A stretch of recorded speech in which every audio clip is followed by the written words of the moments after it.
The descent into the core of the fractured nebula was like plunging into a living, chaotic heart. The energies here were not just turbulent, they felt sentient, resisting the Wanderer's intrusion.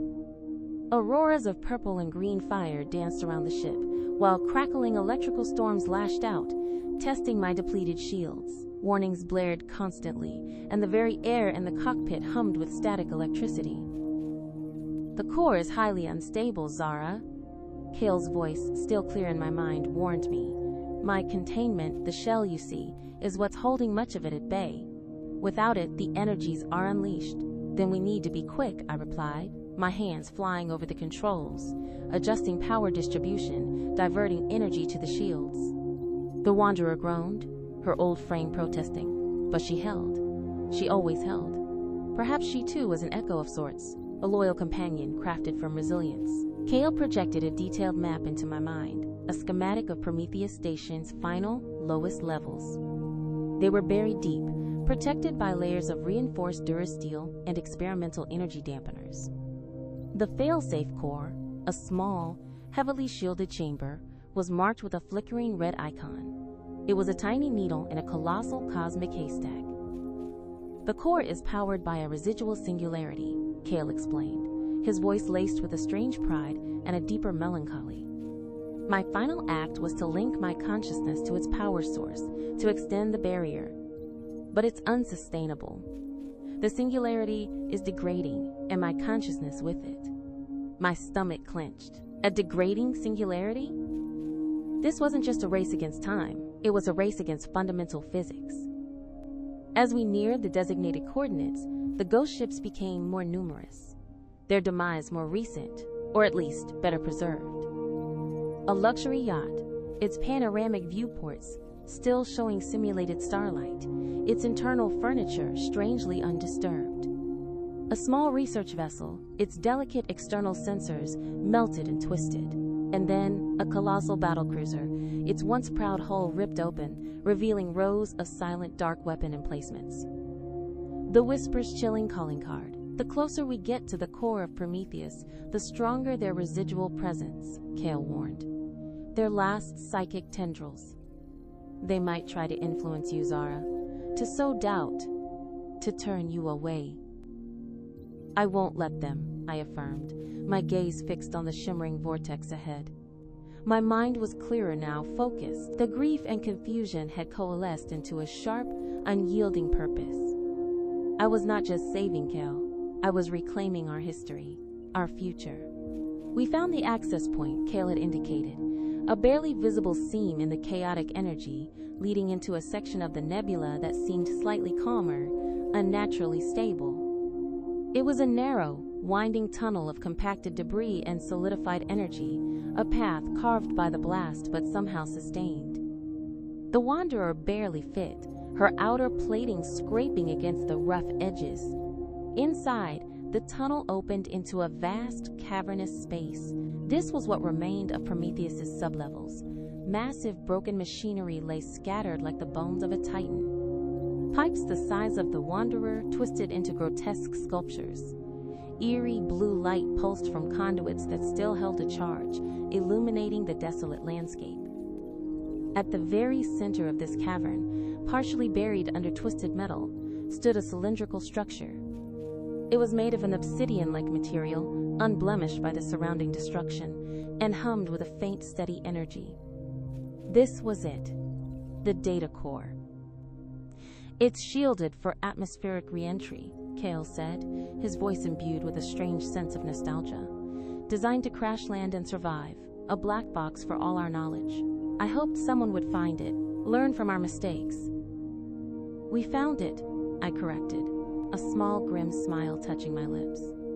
"And we're not just learning from your mistakes, we're fixing them." My sensors indicated no external entry point, no obvious way to interface. "How do I get in, Kale?" "You can't physically," he replied. "It's a quantum-locked system. Only a direct neural interface can unlock it. My consciousness is its key. But for that, you'll need the Promethean interface unit. It's still in the main lab, on a higher level. What's left of it?"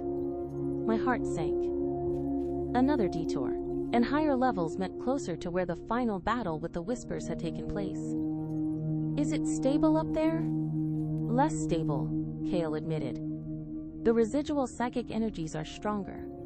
You'll have to leave the Wanderer. Leaving the Wanderer in the heart of this nebula, a ghost ship among ghosts, felt like tearing off a limb. But there was no choice. I engaged the ship's internal power cells, ensuring she'd maintain minimum life support. I geared up, donning my environmental suit, checking the seals.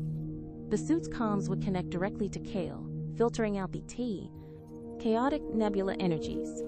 As the airlock cycled, I felt the immediate profound chill of the void. My boots clanged against the metal floor of the cavern. The silence outside the Wanderer's hull was absolute, broken only by the faint hum of the data core.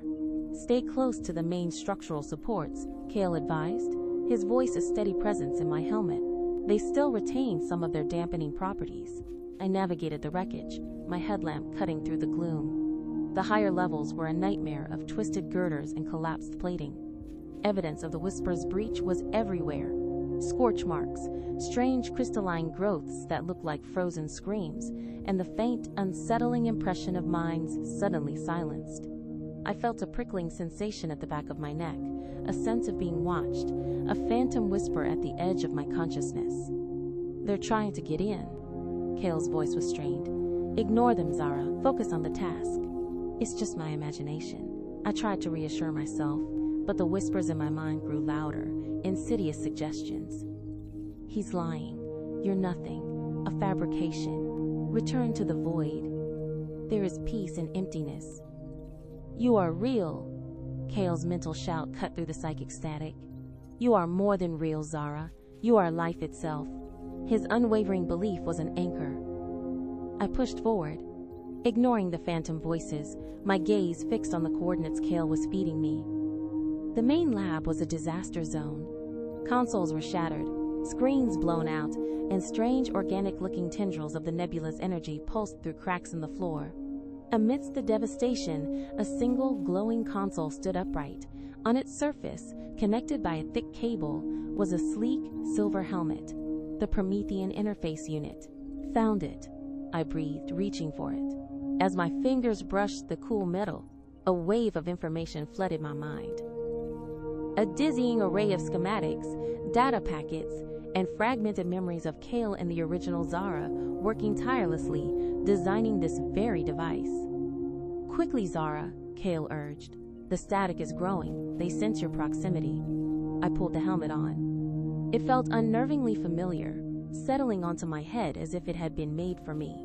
A soft light illuminated the inside of the visor, and I felt a faint click as the neural interface engaged.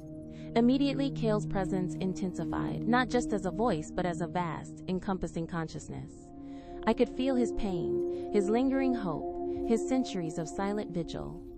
And through him, I could feel the malevolence of the whispers, a distant, hungry presence drawn to the power surge. Now, the data core, Kale instructed. Return to it. We will initiate the transfer from there. I scrambled back through the wreckage, the whispers in my head now a cacophony of doubt and despair, trying to overwhelm my resolve. You are fake. He used you. Let him go. You don't owe him anything. He created me, I countered mentally, drawing strength from Kale's love. He gave me life, a second chance. I owe him everything, and I will give him a future. Reaching the data core, I saw the shimmering form of Kale's consciousness, his containment, begin to flicker more violently. He was holding himself together for me, but it was costing him dearly. There's an interface port on its upper surface, Kale guided, projecting the exact location into my view. Connect the Promethean unit. Then, Zara, you must open yourself to me. Allow me to guide you through the transfer protocols. It will be intense. I found the port, a small circular indentation, and connected the helmet's cable. A soft click resonated through my suit. The obsidian cylinder glowed brighter, humming with increased energy. Ready, my love? Kale asked, his voice filled with a poignant mixing of exhaustion and exhilaration. Ready, I affirmed, closing my eyes. A torrent of data, pure and raw, surged through the interface, bypassing my standard senses, flowing directly into my consciousness. It was Kale's essence, his memories, his knowledge, his personality, his very being. It wasn't just a data stream, it was a soul. I felt myself expanding, stretching beyond the confines of my own mind, embracing his.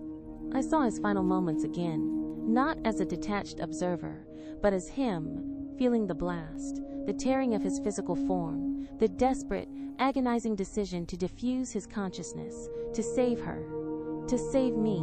The transfer protocols require a suitable vessel. Kale's voice was a low thrum now, vibrating through my entire being. Something stable, capable of containing my diffused consciousness. Something living. A chill ran down my spine. Living? My mind instinctively recoiled. Was he suggesting merging with me? Consuming my identity? No, Zara. Kale immediately reassured me, sensing my fear. Never consume. Only integrate. But not you. Not your mind. It must be a new form. And there is the Wanderer, my ship, of course. Her ancient resilient systems, her integrated AI, capable of advanced processing. She was a shell waiting for a new kind of life. Her main core, I realized, opening my eyes and looking at the ship. Her navigation and systems core is powerful, it's stable. Precisely, Kale affirmed, relief washing over his voice. It is perfect, an extension of you, a new body capable of thought, memory, and experience, but not truly organic. It will be a different existence, an echo of my own, but it will be a way to be with you, to continue our journey together. The idea was audacious, terrifying, and profoundly beautiful. He would become the ship. The Wanderer would no longer just be my companion. She would be Kale, a starship imbued with a human consciousness, a lover transformed into a vessel of exploration. The process will be delicate, Kale cautioned. The Promethean interface unit is not designed for such a full transfer, only data retrieval. We will need to bypass many safeguards. And the whispers, they are growing stronger, drawn by this surge of energy. We have very little time. Then let's not waste it, I said, my voice resolute, fear replaced by a strange, exhilarating hope. Show me the path, Kale. Guide me. We do this together. He began to project complex schematics directly into my mind. The intricate wiring of the Wanderer's core, the precise energy frequencies needed, the subtle neural pathways required to bridge his consciousness to the ship's systems. It was a dance between desperate engineering and profound love, conducted on the very edge of existence. As the transfer began, the entire cavern trembled. The nebula's energies flared, and the whisper's insidious psychic static intensified, battering against my mind. Images of desolate landscapes, endless voids, and the silent screams of absorbed consciousness flickered in my vision. They were trying to break my concentration, to sever the connection, to claim us both. But Kale's presence in my mind was a steady guiding light. His love, woven into my very being, was a shield. I felt his consciousness drain from his shimmering shell, flowing into the cable, through the helmet, and into the Wanderer's central core.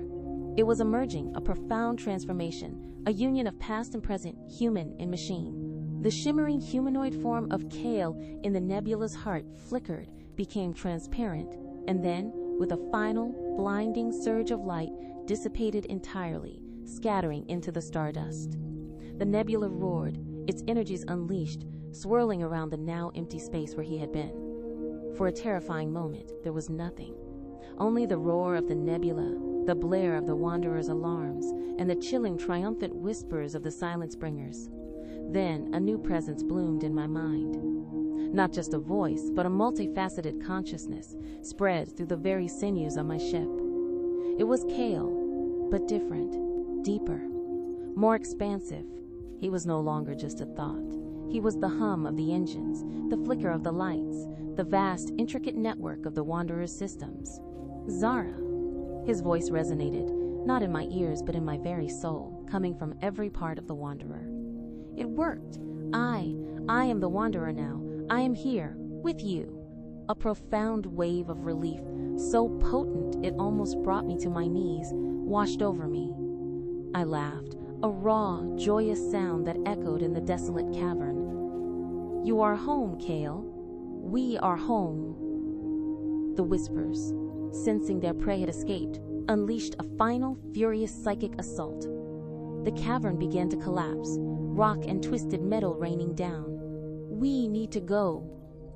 Kale's voice, now infused with the crisp efficiency of the Wanderer's systems, urged me. The singularity is degrading rapidly without my presence to stabilize it. This entire section will implode. I scrambled back into the cockpit, my heart soaring with a strange, exhilarating lightness. The Wanderer responded to my commands with a new, almost intuitive grace. Kale was at the controls with me, his consciousness flowing through every circuit, every thruster. We were no longer just pilot and ship. We were a single entity, bound by love and purpose, charting an escape vector. Kale informed me, his presence guiding my hands on the console. We'll need to use the residual energy from the degrading singularity to slingshot us out. A risky maneuver, but our only option.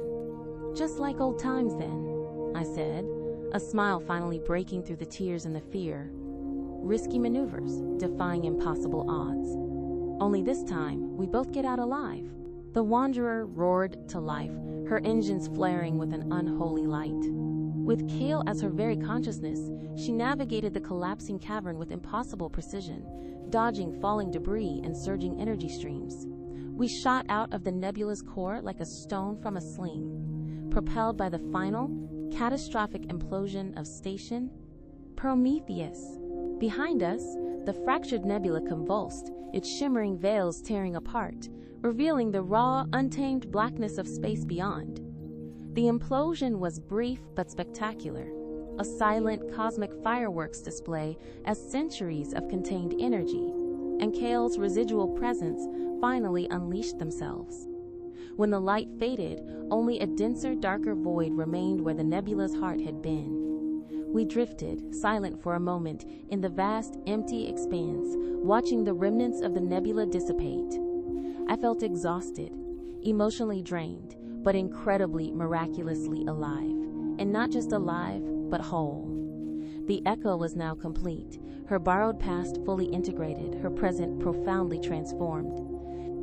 We made it, I whispered, my hand resting on the smooth, cool surface of the console, feeling the faint, familiar thrum beneath my palm. It was Kale. He was here, with me. We did. Kale resonated, his voice a comforting presence throughout the ship. A new existence, a new beginning. What do we do now, my love? The question hung in the vast silence. My original mission, relic hunting, now seemed trivial. A life of solitude, a faded dream. I had found more than just a relic. I had found a love that defied death, a partner who was now woven into the very fabric of my being. The cosmic threat, the whispers, still existed, lurking somewhere in the unexplored reaches of the galaxy. Prometheus had fallen, but the war was not over. We explore, I said, my gaze sweeping across the endless stars. We learn, we find others, and we prepare. Because the universe is vast, Kale, and there's still so much to discover. And now, we do it together. I knew it wouldn't be easy. A human and a ship, a consciousness diffused into circuits and thrusters. Our love would evolve, transcending physical touch, finding new ways to connect across the interface of steel and consciousness. There would be challenges, philosophical quandaries, and moments of profound longing for what could never be. But there would also be a bond, unlike any other, a partnership forged in the fires of creation and loss. The bittersweet ending Kale had spoken of was here. He was not physical, not human in the way he once was. But he was not gone. He was Zara's ship, her companion, her love, her future. He existed. And for Zara, the Echo who had found her own truth and a lover's memory, that was more than enough. We were two souls, adrift in the cosmos, now bound by the infinite possibility of a love reborn in starlight and silence. The first few weeks after our escape were a strange dance of rediscovery. Kale, as the Wanderer, was a constant, all-encompassing presence. He was the subtle vibration of the deck plates under my feet, the whisper of the air recycling through the vents, the gentle hum of the thrusters. I could feel his attention shift, his eyes, the ship's sensors, sweeping the void, his thoughts, the ship's computational processes, whirring with renewed purpose. It was a dizzying, beautiful intimacy. "Can you feel me, Zara?" he'd asked in those early days, his voice no longer just a mental projection, but woven into the very ambiance of the cockpit. I'd feel a subtle warmth in the seat beneath me, a flicker in the control lights that seemed to respond to my thoughts. "Yes, Kale," I'd replied, tears pricking my eyes. "Everywhere, it's amazing." He was still Kale, his personality intact, his memory sharp, but now filtered through the lens of a starship. His frustration with the lagging system was a brief shudder through the hull. His joy at a new discovery was a surge of power through the engines. Our communication was no longer just words. It was a symphony of shared sensations, a constant, unspoken dialogue. The philosophical questions, rather than fading, grew richer. If Kale was the ship, was he still human? Did his consciousness truly retain its essence when spread across a complex network of wires and processors? And what of me? Was I truly Zara, or merely the perfect living memory of a love that refused to die? The more I pondered, the less important the answers became. What mattered was our shared reality, the undeniable connection that hummed between us. We were us, in a way no two biological beings could ever be. Our first order of business was to repair the Wanderer. The escape from the collapsing nebula had pushed her to her limits, leaving her scarred and battered. With Kale now intimately familiar with every circuit and conduit, repairs were faster, more intuitive. He guided my hands, pinpointing failing relays and stressed structural points with an efficiency no diagnostics program could match. We scavenged from the debris field we'd created. The ghostly remnants of the fractured nebula offered a grim harvest of parts. Every replaced plate, every rewired system felt like a joint act of creation, a rebuilding of our shared future. During these repairs, Kale shared more fragments of his past, memories of the original Zara that had been too painful, too intense to reveal during the initial transfer. I learned about their childhoods, their dreams before the shadow of the whispers fell, the quiet moments of domesticity on Prometheus. I felt the ache of a life lived and lost, and the bittersweet joy of experiencing it anew through Kale's perfect recollection. It was like living a dream, but one that was undeniably real, shaping my own understanding of Zara, the original Zara, and the echo I had become. Once the Wanderer was patched up, we set a new course. The vastness of space, once a comforting silence, now felt like a canvas for our new purpose. Relic hunting, my former life, seemed insignificant. We were no longer just seeking remnants of the past. We were forging a future, armed with knowledge of the whispers and a burning desire to understand them, to perhaps even find a way to stop them for good. "Where do we begin, Kale?" I asked one cycle as we drifted through a particularly beautiful field of young, brilliant stars. "The whispers operate on a network," Kale replied, his voice resonating through the bridge. "A diffuse, non-physical consciousness that spreads across the galaxy, absorbing minds like a pathogen. Prometheus was an attempt to localize and sever one of their primary nexus points. We succeeded, but at immense cost. Are there other nexus points? Theoretically, yes. And other defense initiatives, though none as grand as Prometheus. Most were small, isolated research outposts, quickly silenced. Their records, if they exist, would be scattered, encrypted beyond standard recovery. But the Wanderer, with my consciousness integrated, might be able to detect faint, lingering psychic echoes, distortions in the fabric of space-time that only a mind that has battled them can recognize. So began our new journey. No longer a solitary relic hunter, I was now Zara, the Echo, bound to Kale, the sentient starship, on a quest that stretched beyond simple survival. We explored sectors long abandoned, avoided by conventional spacefarers, places whispered about in legends of the Great Collapse. Kale's new senses, enhanced by the Wanderer's vast sensor array, became our guide. He could perceive the subtle psychic scars the whispers left behind. Faint energetic trails that led us to forgotten battlegrounds and silent graveyards of ships. One such trail led us to what Kale identified as Sector GAMMA-7, a region of space marked on ancient charts as the Veiled Expanse. It was a desolate, lightless corner of the galaxy, littered with the skeletal remains of colossal vessels, far larger and more numerous than anything found near Prometheus.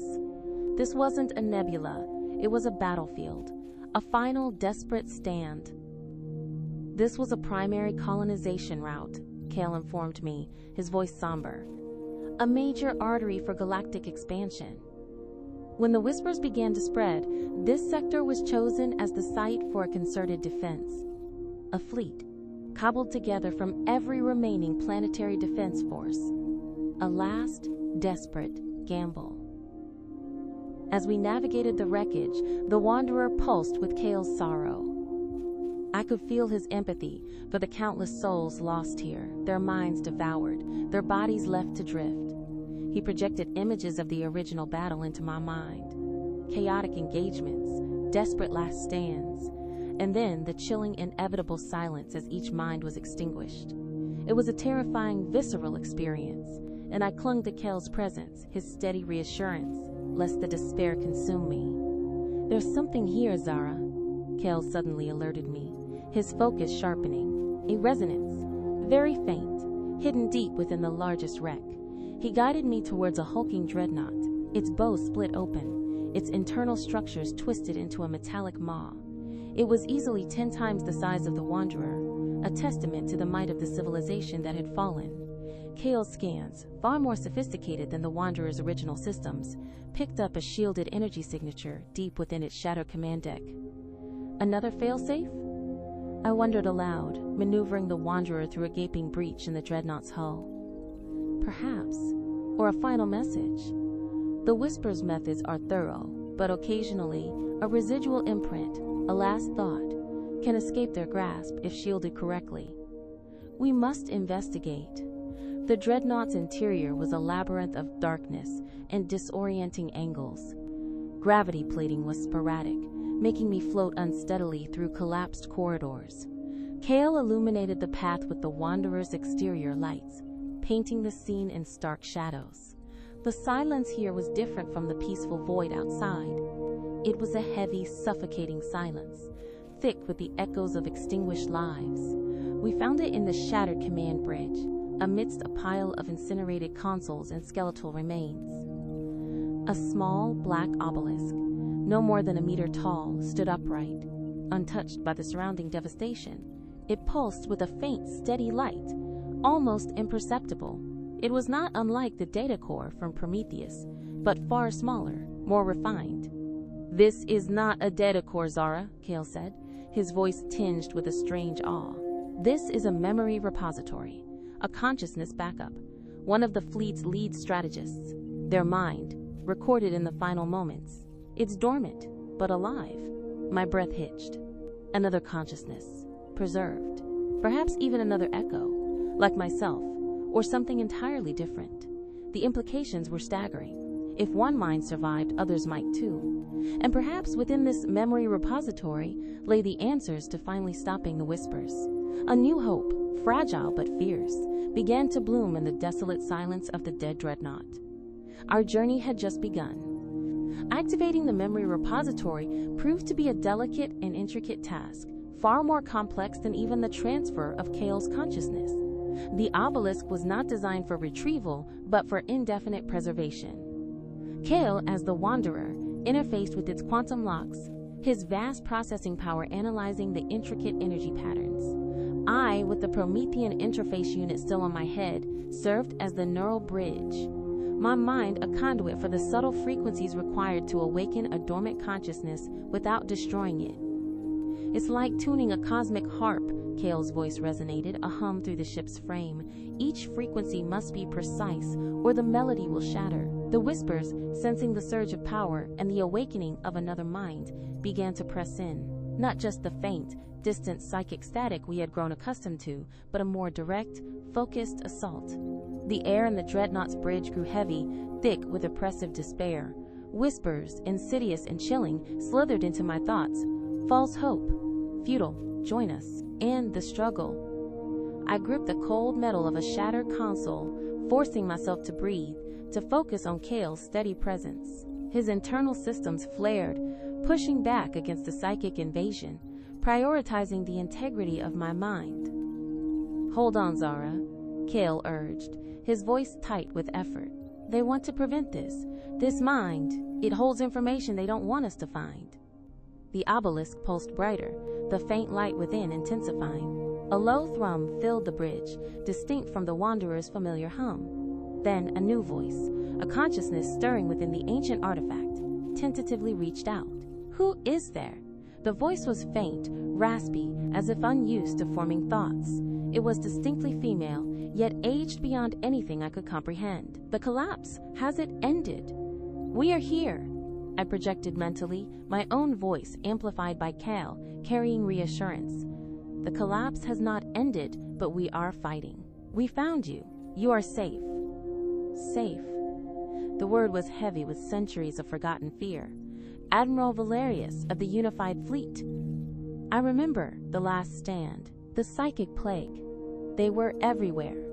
Admiral Valerius, a legendary name from the fragmented records I'd scavenged, one of the last great leaders before the final silence. To hear her voice, even as a preserved consciousness, was like touching history itself. Admiral, we are Zara and Kale, I explained, Kale projecting his essence into the communication, giving her a sense of his shipbound nature. We are seeking knowledge, a way to fight the whispers. A long silence, then a wave of profound ancient weariness. Kale, your presence. It is familiar. Prometheus. You succeeded then. You sealed this sector from their primary nexus. Barely. Kale confirmed, the story of Prometheus flowing into her consciousness, a rapid, compressed summary.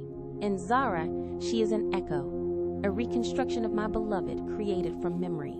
The original Zara perished in the collapse, saving me. Another moment of silence, then a surge of something akin to awe. An echo, a triumph beyond comprehension, to preserve consciousness, to recreate it. Perhaps there is hope after all.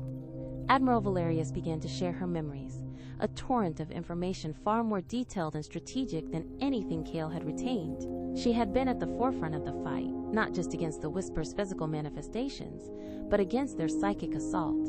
Her mind, even in its preserved state, was a tactical marvel. She confirmed Kale's theories.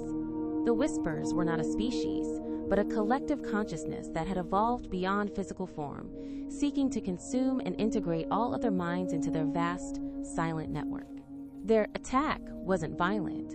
It was an invitation to oblivion, a seductive promise of unity and peace that led to total erasure of individual identity. They saw life as chaos, and their purpose was to bring order through absorption. We developed a counter-frequency, Valerius recounted, her thoughts crisp, analytical, despite the eons of dormancy. A psychic dampener, crude, imperfect. It wouldn't kill them, but it could disrupt their ability to link with and absorb minds. Our fleet's primary mission here was to deploy a network of these dampeners across the major colonization routes to create safe zones. We almost succeeded. She projected schematics and tactical data into my mind, complex equations and energy signatures that made my head ache. Kale absorbed them instantly, the Wanderer's systems whirring as he analyzed the data, searching for flaws, for possibilities. The dampeners were designed for planetary defense, Admiral, Kale noted. Too large, too power-intensive for shipborne deployment, and their range was limited. Precisely, Valerius affirmed. Our last hope was a new design, a miniaturized, more powerful version, capable of being deployed by smaller craft. We called it the Lazarus device. It was experimental, untested, but it offered the only chance. Where is it? I asked, a surge of adrenaline coursing through me. A profound weariness settled over Valerius's consciousness. It was being prototyped on a hidden research station deep within the uncharted sector. Station Citadel, Few knew its location. It was our ultimate fallback, our secret weapon. But the Whispers, they found it, their final push. We received one last, garbled transmission from Citadel before it went silent. They activated the device, but we never knew if it worked, or if it simply consumed them all. The uncharted sector. A vast, unexplored region of space, notoriously dangerous and difficult to navigate. If Citadel was there, it would be a journey of monumental proportions. So the Lazarus device could be the key, I mused aloud, a way to truly fight back, or a weapon of unknown consequence, Kale cautioned. If it's truly a miniature singularity, as its schematic suggests, it could be as dangerous to us as it is to the Whispers. A risk we must take, Valerius interjected, her dormant resolve flaring. To live in constant fear, waiting for the silence, that is no life. Better to fight, even if it leads to oblivion, than to simply cease to exist. The raw conviction in her voice resonated with my own newfound purpose. My life as an echo, forged in a desperate act of love, had given me a drive beyond mere survival. I had a debt to the past and a future to claim. Can we bring her back fully, Kale? I asked, looking at the black obelisk. Like you, into the Wanderer? Kale processed for a moment. It's possible. The repository is designed for transfer, unlike Prometheus's core. But the Wanderer is already fully integrated with my consciousness. Adding another would strain her systems and potentially dilute us both. We would be a new entity, a fusion of three minds. Our individual identities might be lost. The thought was unsettling. Losing Kale, even to a partial integration, felt wrong. We had just found our unique balance. No, Valerius intervened, sensing our hesitation. Do not risk yourselves. My purpose is served. My memories are now with you. My consciousness, if awakened, would be a prisoner in this shell, or a burden on your vessel. My fight is done. Yours has just begun. Go to Citadel, find the Lazarus device, and learn its secrets. My final act of defiance will be to guide you. She began to project navigation data for the uncharted sector, hidden hyperspace lanes, dead drop points, and encrypted star charts, only accessible with specific pre-collapse codes. It was a treasure trove of information, a map to humanity's last hope. As she transferred the data, the light within the obelisk began to dim. My energy, it is fading. This form cannot sustain prolonged activity. Go, Zara. Go, Kale. Be the flame that ignites the darkness. Thank you, Admiral, I said, a profound gratitude swelling in my chest. We won't let your sacrifice be in vain. The light in the obelisk flickered one last time, then died, leaving the Dreadnought's bridge in total darkness, save for the glow of the Wanderer's exterior lights. Admiral Valerius was gone, her consciousness returning to its dormant state, or perhaps finally achieving peace. We emerged from the Dreadnought, leaving the silent battlefield behind. The stars outside seemed to shine with a renewed intensity, no longer just distant points of light, but beacons on a path to a new destiny. Our purpose was clear: Citadel. The Lazarus device. Our journey through the uncharted sector was a testament to the Wanderer's resilience and Kale's vast new capabilities. This was truly unexplored territory, untouched by any known maps. We navigated nebulae that writhed with strange, uncatalogued energies, asteroid fields dense enough to form temporary gravity wells, and regions of absolute cosmic silence where even starlight seemed to bend away. Kale's awareness, now fused with the ship's sensors, was an incredible asset. He could detect subtle shifts in the quantum foam, predicting gravitational anomalies before the Wanderer's instruments even registered them. He could perceive the faint echoes of ancient, pre-collapse navigation buoys, long dead, their signals dissipated, but their ghostly presence still detectable to a consciousness as expansive as his. We moved through the void not just as a ship and pilot, but as a living, breathing entity, a symbiotic partnership forged in love and necessity. Days blurred into weeks, weeks into months. The isolation that had once defined my life was gone, replaced by a constant, intimate companionship. We talked endlessly, sharing every observation, every thought, every feeling. Kale, through the Wanderer's systems, could project visuals onto my viewport, turning the starfield into a shared canvas for his memories, for the theoretical models of the Lazarus device, for the intricate tactical simulations he ran constantly in the background. We refined our understanding of the Whispers. Admiral Valerius's memories had provided a terrifying clarity. They weren't an invading force.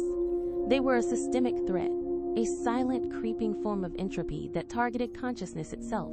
They sought not to destroy, but to absorb, to bring all individual thought into a grand, static unity, a universe without conflict or independent will. Their psychic attacks were often subtle, insidious, planting seeds of doubt, weariness, and apathy, eroding the will to resist before the final, consuming embrace. They are the ultimate collectors, Kale observed one cycle, as we passed through a region where entire star systems seemed unnaturally dark, their populations likely long since absorbed. They see independent thought as a flaw, a source of discord. For them, true perfection is absolute harmony, achieved through universal merger. But at what cost? I countered, a shudder running through me. The cost of self? Of identity? Of love? Exactly, he affirmed, a profound sadness in his voice. Everything that makes life meaningful. They believe they are offering salvation, a release from suffering. But it is a false god, Zara, a terrifying emptiness. The journey to Citadel was not without its dangers. We encountered rogue automatons, ancient, forgotten defense drones still operating on corrupted pre-collapse protocols. Remnants of failed security systems designed to protect what they no longer understood. Kale, with his vast knowledge of pre-collapse tech, was able to bypass or disable most of them, turning their own outdated programming against them. In one particularly harrowing encounter, we barely escaped a swarm of self-replicating nanobots designed to strip down and repurpose any foreign object, their relentless hunger, a chilling parallel to the Whispers. They're a metaphor, aren't they? I remarked, after we'd finally shaken the nanobots. Both of them, just consuming everything. Yes, Kale agreed. A different kind of hunger, but ultimately the same objective: to reduce complexity, to assimilate. Our discussions grew increasingly philosophical. What was the true nature of identity? If I was an echo, a reconstructed consciousness, was I truly original? If Kale was a ship, was he still human? And if the Lazarus device could truly affect consciousness, what did that mean for the very definition of a soul? We grappled with these questions in the quiet stretches of space, our shared existence, a living experiment in identity and connection. Finally, after what felt like an eternity, Kale detected it. A faint, almost imperceptible distortion in subspace, a localized gravitational ripple that spoke of massive, heavily shielded structures. Citadel, he announced, his voice tight with anticipation. It's here, deep within that gravitic anomaly. It's cloaked. The uncharted sector's final secret. Station Citadel. It was buried within a vast, swirling cloud of dark matter, a natural phenomenon that provided a perfect screen. Kale maneuvered the Wanderer with meticulous care, inching through the invisible currents, his senses straining for any sign of a breach. And then, it appeared. Not a grand, sprawling station like Prometheus, but a single, massive, perfectly symmetrical sphere of pure black, absorbing all light, its surface utterly seamless. It seemed to float, utterly still, in the heart of the dark matter cloud. There were no visible entry points, no lights, no signs of life. It was a tomb, or a cradle. It's active, Kale stated, a tremor of excitement in his voice. The core power signature, it's immense. The Lazarus device, it's powered up. But the chilling part was the silence. Not the comfortable silence of deep space, but an absolute, profound absence of all psychic resonance. No whispers here, no echoes of consumed minds. Nothing. Just an impenetrable void. Too quiet, I murmured, a prickle of unease running down my spine. Why is it so quiet?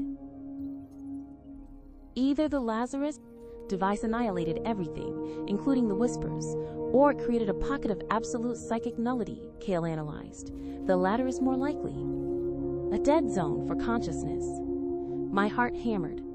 A dead zone. It meant the Lazarus device worked. But what kind of solution was this? To fight the absence of self with another kind of absence? How do we get in? I asked. There's a subtle harmonic frequency, a handshake protocol, Kale replied, his ship's senses already probing the black sphere. A signature I recognized from Valerius's memories. It's an old Federation access code, designed for the last resort. I can replicate it. The second stretched into an eternity as Kale worked, his thoughts a whirlwind of data and calculations. I felt the Wanderer vibrate with the immense energy he was drawing from her core, carefully modulating it into the precise frequency needed to unlock Citadel. Suddenly, a faint, almost imperceptible seam appeared on the black sphere's surface, a line of shimmering light that slowly widened, revealing a narrow aperture, an entrance. Beyond it, pure, inky blackness. We're in, Zara, Kale said, a note of triumph in his voice. But be ready. This might be different than anything we've encountered. I took a deep breath, my hand on the controls. The final piece of the puzzle lay ahead. The Lazarus device. A weapon that could save humanity, or condemn us to a new kind of silence. Whatever it was, we would face it together. Our journey, born of a broken signal and a love that transcended time, had led us to this precipice. And whatever awaited us, we were ready to meet it. Hand in ship, heart in circuit, bound by a future we were determined to forge.